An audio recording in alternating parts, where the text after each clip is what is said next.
Directly national international ಯಾರಾದ್ರೂ ಮಕ್ಕಳು selection ಆಗಿದ್ರೆ ಅಲ್ಲಿ ಏನಾದ್ರು ಪ್ರಶಸ್ತಿ ಪಡ್ಕೊಂಡಿದ್ರೆ ಅಂತವ್ರಿಗೆ ಮಾತ್ರ ಅವಕಾಶ ಕೊಡಲಾಗ್ತದೆ.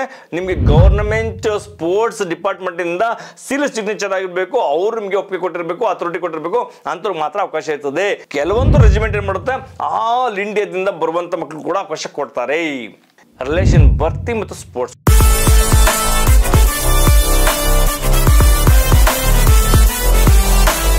ನಮಸ್ತೆ, ಜೈ ಹಿಂದ್. ನಾನು ನಿಮ್ಮೆಲ್ಲರ ಮೆಚ್ಚಿನ ಸೈನಿಕ ಮೈಸೂರಿನ ಸಂಸ್ಥಾಪಕ ಮತ್ತು ಎಕ್ಸ್ ಬ್ಲಾಕ್ ಗ್ರೌಂಡ್ ಶ್ರೀಧರ್.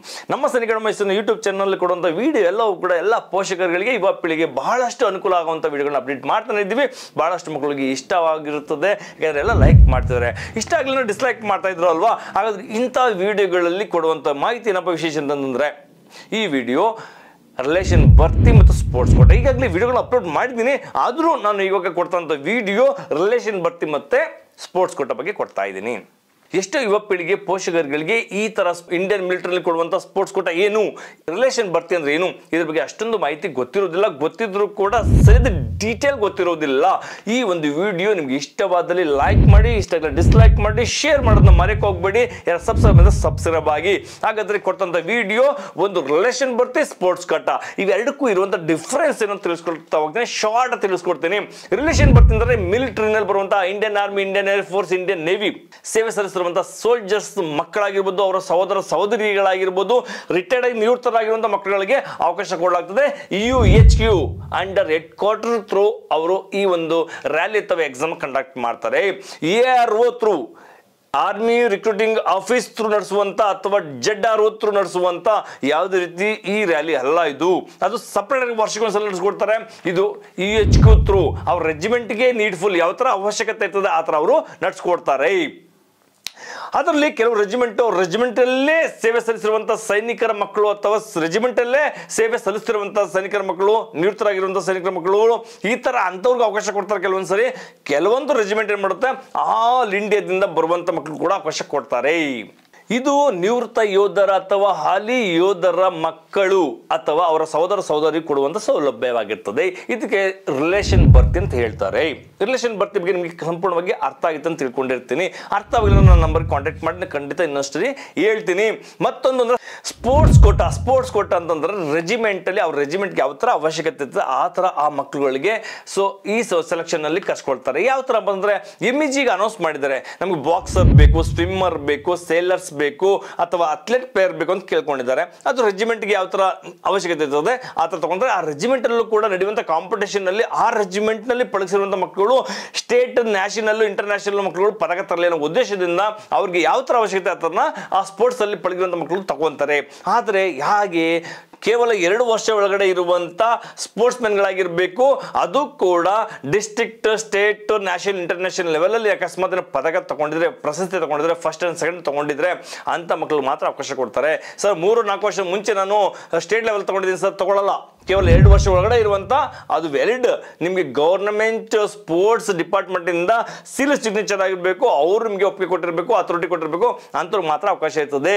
ಇದು ಸ್ಪೋರ್ಟ್ಸ್ ಕೋಟ ಅಂತ ಹೇಳ್ತೀವಿ. ಹಾಗಾದ್ರೆ ಇಂಡಿಯನ್ ಆರ್ಮಿಲಿ ಬರುವಂತ ಆರ್ಟ್ಲರ್ ನಲ್ಲಿ ಒಂದು UHQ ಥ್ರೂ ರ್ಯಾಲಿನ ಕಂಡಕ್ಟ್ ಮಾಡ್ತಾ ಇದ್ದಾರೆ. Category wise scheduled of UHQ enrolment rally at head quarter artillery centre Hyderabad ಅಲ್ಲಿ ಇರುವಂತಹ ಆರ್ಟ್ಲರಿ ಸೆಂಟರ್ ಏನ್ ಮಾಡ್ತಾ ಇದೆ, ಈ ಒಂದು ರ್ಯಾಲಿನ ಕಂಡಕ್ಟ್ ಮಾಡಿಸ್ತಾ ಇದ್ದಾರೆ. ಹಾಗಾದ್ರೆ ಆರ್ಟ್ಲರಿ ಬಗ್ಗೆ ಸ್ವಲ್ಪ ತಿಳ್ಕೊಳ್ಳೋಕೆ ಇಷ್ಟಪಡ್ತೀನಿ. ಆರ್ಟ್ಲರಿ ಅಂದ್ರೇನು? ಆರ್ಟ್ಲರಿ ಅಂತಂದ್ರೆ ನಮ್ಮ ಇನ್ಫೆಂಟ್ರಿಗೆ ಬ್ಯಾಕ್ ಬೋನ್ ಅಂತ ಹೇಳ್ತೀವಿ. ಎಂದು ಇನ್ಫೆಂಟ್ರಿ ಸೋಲ್ಜರ್ಸ್ ಮುಂದೆ ಯುದ್ಧ ಮಾಡ್ತಾ ಇರ್ತಾರೆ. ಹಿಂದೆಯಿಂದ 40, 50, 60, 70, 100 ಕಿಲೋಮೀಟರ್ ದೂರದಿಂದನೇ ಶತ್ರುಗಳಿಗೆ ಹಿಂದ್ಗಡೆ ಫೈರ್ ಮಾಡಿ ಬಾಂಬ್ಗಳನ್ನ ಹಾಕಿ ಶತ್ರುಗಳನ್ನ ತುಳಿಯುವಂತ, ಶತ್ರುಗಳನ್ನ ನಾಶ ಮಾಡುವಂತ ಪ್ರಯತ್ನ, ಪರಿಶ್ರಮವನ್ನ ನಮ್ಮ ಆರ್ಟ್ಲರಿ ಗನ್ಸ್, ಆರ್ಟ್ಲರಿಯಿಂದ ಮಾಡಲಾಗ್ತದೆ. ಇದು ಆರ್ಟ್ಲರಿ ರೆಜಿಮೆಂಟ್, ಆರ್ಟ್ಲರಿ ಸೆಂಟರ್ ಅಂತ ಹೇಳ್ತೀವಿ. ಹಾಗಾದ್ರೆ ಬರೋಣ, ಈ ಒಂದು ರ್ಯಾಲಿ ಯಾವಾಗಿಂದ ಕಂಡಕ್ಟ್ ಮಾಡ್ತಾರೆ ಅದ್ರ ಬಗ್ಗೆ ತಿಳ್ಕೊಳ್ಳೋಕೆ ಇಷ್ಟಪಡ್ತೀನಿ. Day 1 ತುಂಬಾ ಹತ್ರನೇ ಇದೆ. Day 1 9th December 9 December 2024 Monday ಶುರುವಾಗ್ತದೆ. ಅದು Day 1 ಅಂತ ಇದಕ್ಕೆ ಇಡಲಾಗ್ತದೆ. Agniveer clerk, SKT only for wards of RT, AEC and APS ಇಂಥವ್ರಿಗೆ ಮಾತ್ರ ಅವಕಾಶ ಇದೆ. ಇದು ಕೇವಲ ಅಗ್ನಿವೀರ್ ಕ್ಲರ್ಕ್ ಅಥವಾ SKT. ಮೊದಲು ಈಗ ಆಲ್ರೆಡಿ ಆಫೀಸ್ ಅಸಿಸ್ಟೆಂಟ್ ಅಂತ ಹೆಸರಾಗಿದೆ ಕ್ಲರ್ಕ್ಗೆ, ಅವರಿಗೆ ಮತ್ತೆ SKT ಮಾತ್ರ ಅವಕಾಶಗಳು ಕೊಡಲಾಗ್ತದೆ. ಅದು ಕೂಡ ಯಾರಿಗೆ? ಕೇವಲ ಆರ್ಟ್ಲರಿ ನಲ್ಲಿ ಡ್ಯೂಟಿ ಮಾಡ್ತಾ ಇರುವಂತ, ಡ್ಯೂಟಿಯಿಂದ ನಿವೃತ್ತರಾಗಿರುವಂತ ಮಕ್ಕಳಿಗೆ AEC ಅಂತಂದ್ರೆ ಆರ್ಮಿ ಎಜುಕೇಶನ್ ಕೋಪ್ಸ್, APS ಅಂದ್ರೆ ಆರ್ಮಿ ಪೋಸ್ಟಲ್ ಸರ್ವಿಸ್. ಈ 3 ರೆಜಿಮೆಂಟ್ ಮಾತ್ರ ಈ ಒಂದು ಅವಕಾಶನ ಈ ಒಂದು ಡೇ ನಲ್ಲಿ 9th ಡಿಸೆಂಬರ್ ಅವಕಾಶ ಕೊಡಲಾಗ್ತಾ ಇದೆ. ನೆಕ್ಸ್ಟ್ ಡೇ 2 ನಲ್ಲಿ ರಿಸರ್ವ್ ಡೇ ಕೊಡಲಾಗ್ತಾ ಇದೆ. ಸೊ ನೆಕ್ಸ್ಟ್ ಡೇ 3 ನಲ್ಲಿ ಕೊಟ್ಟಿರುವಂತದ್ದು ಅಗ್ನಿವೀರ್ ಟ್ರೇಡ್ಸ್ 10th ಅಥವಾ 8th ಪಾಸ್ ಆಗಿರುವಂತ ಮಕ್ಕಳಿಗೆ ಅವಕಾಶ ಕೊಡಲಾಗ್ತಾ ಇದೆ. ಮೊದಲು ತಿಳಿಸುವಂತ ಕ್ಲರ್ಕ್ SKT ಗೆ ಆಲ್ ಸ್ಟೇಟ್ ಅದು ಯಾವುದೇ ರೆಜಿಮೆಂಟ್ ಅಂತೆಲ್ಲ ಆಲ್ ಓವರ್ ಇಂಡಿಯಾದಲ್ಲಿ ಯಾರಾದ್ರೂ ಕೂಡ ಮಕ್ಕಳುಗಳು ಬಂದು ಜಾಯ್ನ್ ಆಗ್ಬೋದು. ಅದು ವಿಶೇಷವಾಗಿ ಆರ್ಟಿಲರಿ ಮತ್ತೆ AEC APS ಮಾತ್ರ ಅವಕಾಶ ಇದೆ. Day 3 11th ಡಿಸೆಂಬರ್ಗೆ all state 10th ಮತ್ತೆ 8th ಪಾಸ್ ಆಗಿರುವಂತ ಮಕ್ಕಳುಗಳು. 4th ಡೇ ನಲ್ಲಿ ರಿಸರ್ವ್ ಡೇ ಆಗಿರ್ತದೆ, ಅವತ್ತೇನು ನಿಮ್ಗೆ ಇರೋದಿಲ್ಲ. ಡೇ 5th 13 ಡಿಸೆಂಬರ್ ನಲ್ಲಿ ಕೊಟ್ಟಿರುವಂತದ್ದು outstanding sports man international national level only. Oh my god, ಮೊದಲು ನಿಮಗೆ ಡಿಸ್ಟ್ರಿಕ್ಟ್ ಮತ್ತೆ ಸ್ಟೇಟ್ ಅಂತ ಹೇಳಿದೆ, ಇದ್ರಲ್ಲಿ ಅವ್ರಿಗೆ ಅವಕಾಶನೇ ಇಲ್ಲ. ಡೈರೆಕ್ಟ್ಲಿ ನ್ಯಾಷನಲ್ ಇಂಟರ್ನ್ಯಾಷನಲ್ ಯಾರಾದ್ರೂ ಮಕ್ಕಳು ಸೆಲೆಕ್ಷನ್ ಆಗಿದ್ರೆ, ಅಲ್ಲಿ ಏನಾದ್ರು ಪ್ರಶಸ್ತಿ ಪಡ್ಕೊಂಡಿದ್ರೆ ಅಂತವ್ರಿಗೆ ಮಾತ್ರ ಅವಕಾಶ ಕೊಡಲಾಗ್ತದೆ. ಆಲ್ ಸ್ಟೇಟ್ ಎಲ್ಲ ಯಾವ ಸ್ಟೇಟ್ ಇಂದ ಕೂಡ ಬರಬಹುದು. ಡೇ 6 ಡೇ 7 ಅಂದ್ರೆ 14th and 15th ಡಿಸೆಂಬರ್ ನಲ್ಲಿ ಸಾಟರ್ಡೆ ಮತ್ತು ಸಂಡೇ ಕೊಟ್ಟಿರುವಂತದ್ದು ಅದು ರಿಸರ್ವ್ ಡೇ ಇರ್ತದೆ. ನೆಕ್ಸ್ಟ್ ಡೇ 8 16 ಡಿಸೆಂಬರ್ ಏನಪ್ಪ ಇರ್ತಂದ್ರೆ ಅಗ್ನಿವೀರ್ GD ಅಂಡ್ SHGD ಅಂತ ಕೊಡಲಾಗ್ತಾ ಇದೆ. ಇದು ಯಾರಿಗೆ ಕೆಲವೊಂದು ರಿಸರ್ವ್ ಮಾಡಲಾಗ್ತದೆ, ಯಾರಿಗಪ್ಪ ಅಂದ್ರೆ ಹರಿಯಾಣ, ಪಂಜಾಬ್, ಹಿಮಾಚಲ್ ಪ್ರದೇಶ, ಆಂಧ್ರ ಪ್ರದೇಶ, ಕರ್ನಾಟಕ ಅಂಡ್ ತಮಿಳುನಾಡು. ಕರ್ನಾಟಕವ್ರಿಗೆ ಅವಕಾಶ ಇದೆ. ಕನ್ನಡದಲ್ಲೇ ಕನ್ನಡಿಗರು ಕೊಡ್ತಂತ ಮಾಹಿತಿ ಕನ್ನಡ ಮಕ್ಕಳುಗಳಿಗೆ ಇಷ್ಟ ಆದಲ್ಲಿ ಇಂಥ ವಿಡಿಯೋಗಳನ್ನ ಶೇರ್ ಮಾಡಿ, ಯಾರು ಸಬ್ಸ್ಕ್ರೈಬ್ ಆಗಿ ಲೈಕ್ ಮಾಡೋದನ್ನ ಮರೆಯಕ್ಕೆ ಹೋಗಬೇಡಿ, ಶೇರ್ ಅಂತ ಖಂಡಿತ ಮಾಡಿ ಅಂತ ಹೇಳ್ತಾ ಇಷ್ಟಪಡ್ತೀನಿ. Next day 9th reserve day ಆಗಿದೆ. ಅದು ಯಾರು ರಿಸರ್ವ್ ಮಾಡ್ತಾರೆ ಅವ್ರು ಮಾತ್ರ ಮಕ್ಕಳು ಬರಬೇಕಾಗ್ತದೆ. ಡೇ 10 ಅಂದ್ರೆ 18th ಡಿಸೆಂಬರ್ ಅಲ್ಲಿ ಅಗ್ನಿವೀರ್ GD ಅಂಡ್ SHGD ಅಂತ ಬರುತ್ತೆ. ಅದು ಕೊಟ್ಟಿರೋದು ಕೆಲವು ಸ್ಟೇಟ್ ಮಾತ್ರ ಕೊಟ್ಟಿದ್ದಾರೆ, ಆ ಸ್ಟೇಟ್ ಮಾತ್ರ ಮಕ್ಕಳು ಹೋಗ್ತಾರೆ. ಅಂಡಮಾನ್ ನಿಕೋಬಾರ್, ಐಸ್ಲ್ಯಾಂಡ್, ಲಕ್ಷದ್ವೀಪ, ಅರುಣಾಚಲ ಪ್ರದೇಶ, ಅಸ್ಸಾಂ, ತ್ರಿಪುರ, ಮಣಿಪುರ, ಮೇಘಾಲಯ, ಮಿಜೋರಾಂ, ನಾಗಾಲ್ಯಾಂಡ್, ಸಿಕ್ಕಿಂ, ಪುಡುಚೇರಿ ಅಂಡ್ ಡೆಲ್ಲಿ ಈ ಸ್ಟೇಟ್ ನ ಮಕ್ಕಳು ಮಾತ್ರ ಬರಬಹುದು. ಡೇ 11th ಅಂದ್ರೆ 19th ಡಿಸೆಂಬರ್ ಕೊಟ್ಟಿರುವಂತದ್ದು Agniveer GD and SHGD ಕೊಟ್ಟಿರುವಂತದ್ದು.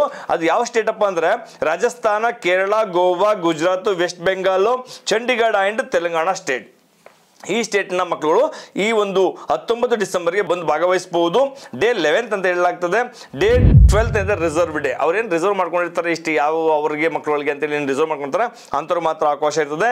Day 13 21st December ನಲ್ಲಿ ಅಗ್ನಿವೀರ್ GD ಅಂತ SHGD ಕೊಟ್ಟಿರುವಂತದ್ದು Jammu and Kashmir, Ladakh, Maharashtra, Odisha, Madhya Pradesh, Dadra Nagar Haveli and Daman and Diu ಈ ಸ್ಟೇಟ್ ನ ಮಕ್ಕಳು ಬರಬಹುದು.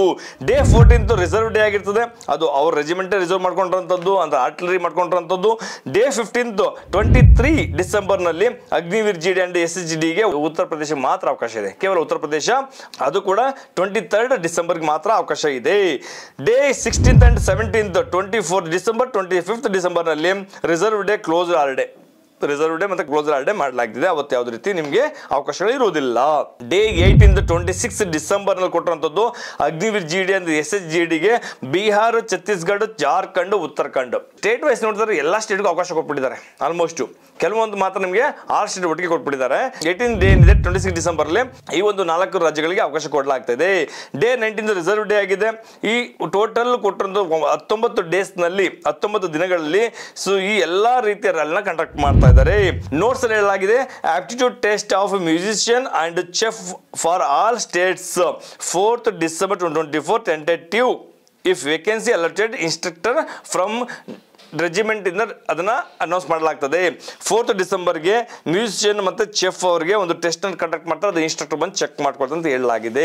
ಈ ಕೊಟ್ಟಂತ ಈ ಒಂದು ಮಾಹಿತಿ ಅಂಡರ್ ಹೆಡ್ ಕ್ವಾರ್ಟರ್ ಕಂಟ್ರೋಲ್ ನಡೆಯುವಂತ ರ್ಯಾಲಿ, ಅದು ಆರ್ಟಿಲರಿ ಹೈದರಾಬಾದ್ ನಡೆಸ್ಕೊಡ್ತಾರಂತ ಈ ಒಂದು ರ್ಯಾಲಿ ನಿಮಗೆ ಮೊದಲು ಫಿಸಿಕಲ್ ಆಗ್ತಾ ಇದೆ. ಮೊದಲು ಫಿಸಿಕಲ್ ಆಗುತ್ತೆ.